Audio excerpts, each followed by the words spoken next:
অনেক দিন যাবৎ দেখছি ফেসবুক, ইনস্টাগ্রাম, ইউটিউব সব জায়গায় শুধু ভাইরাল গরুর মাংস রান্না। তাই ভাবলাম সবাই যেহেতু রান্না করে খাচ্ছে তাহলে আমি কেন বাদ থাকবো। তাই আজকে রান্না করে দিলে নিলাম ভাইরাল সেই গরুর মাংসটা। তো আজকে সেই ভিডিও তোমার সাথে শেয়ার করার সাথে আমার দৈনন্দিন জীবনের কাজগুলো। হ্যালো এভরিওয়ান, আসসালামু আলাইকুম রহমতুল্লাহি ওবারাকাতু। ওয়েলকাম জানাচ্ছি শিলা সিম্পল লাইফস্টাইল ব্লগে।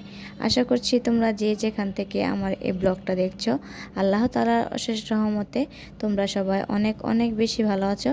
তোমাদের ভালোবাসা, সম্মান ও শ্রদ্ধা দিয়ে শুরু করছি আজকের নতুন একটি ব্লগ ভিডিও।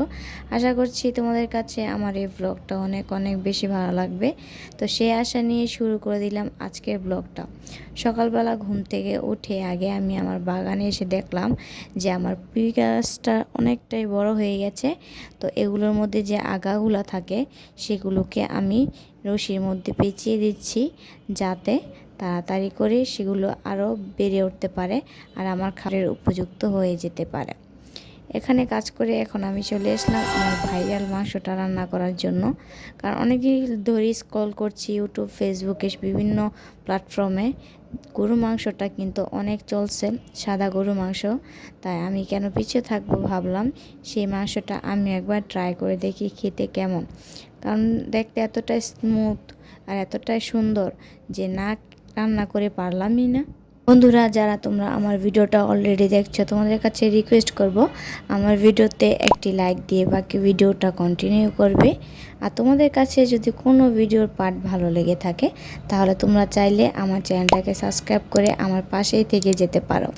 এই তো আমি কাঁচামরিচ আর পেঁয়াজটাকে হালকা একটু ব্লেন্ড করে নিলাম, যাতে আমার রান্নাটা খুব তাড়াতাড়ি সুবিধা হয়। তো আজকে আমি আমার সংসারের কাজের পাশাপাশি কিছু কথা বলবো। তো বর্তমানে বিশেষ করে ইউটিউব, ফেসবুকে কিন্তু মম হীরা আপুকে নিয়ে অনেক ট্রোল হচ্ছে যে উনি কেন ইউটিউব ছেড়ে দিচ্ছেন।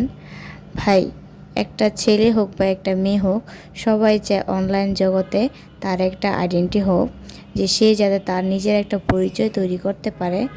তো একটা পরিচয় তৈরি করা কিন্তু খুব বড় একটা কষ্টের কাজ। কারণ এই প্ল্যাটফর্মগুলোতে 1-2 বছর নয়, 3-4 বছর চলে যায়, এমনকি 5-6 বছর চলে যায় নিজের একটা আইডেন্টি তৈরি করার জন্য।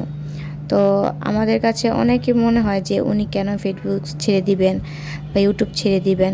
কারণ একটা ছেলে হোক বা মেয়ে হোক, একটা কিন্তু ইউটিউব, বিশেষ করে একটা হাউসওয়াইফ কিন্তু চায় বাসায় বসে থেকে যদি সামান্য কিছু ইনকাম হয় তাহলে কিন্তু নিজের ক্ষেত্রে সবাই চায়।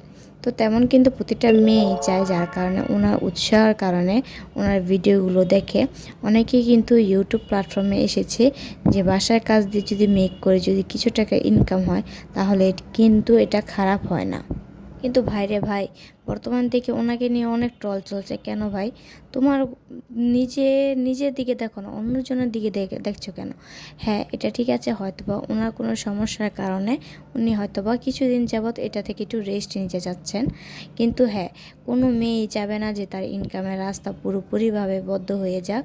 তেমন মম হীরা আপু, চ্যানেলা হীরা আপু চাইবে না যে ওনার ইনকামের সোর্স বদ্ধ হয়ে যাক। তো সবাইকে বলবো ওনাকে নিয়ে ট্রল করো না।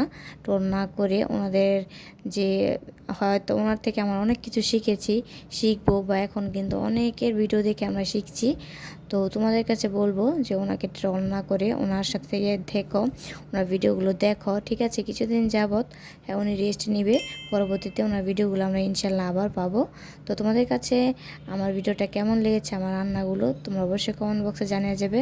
দেখা হবে নতুন একটি ভিডিওতে। আল্লাহ হাফেজ বন্ধুরা।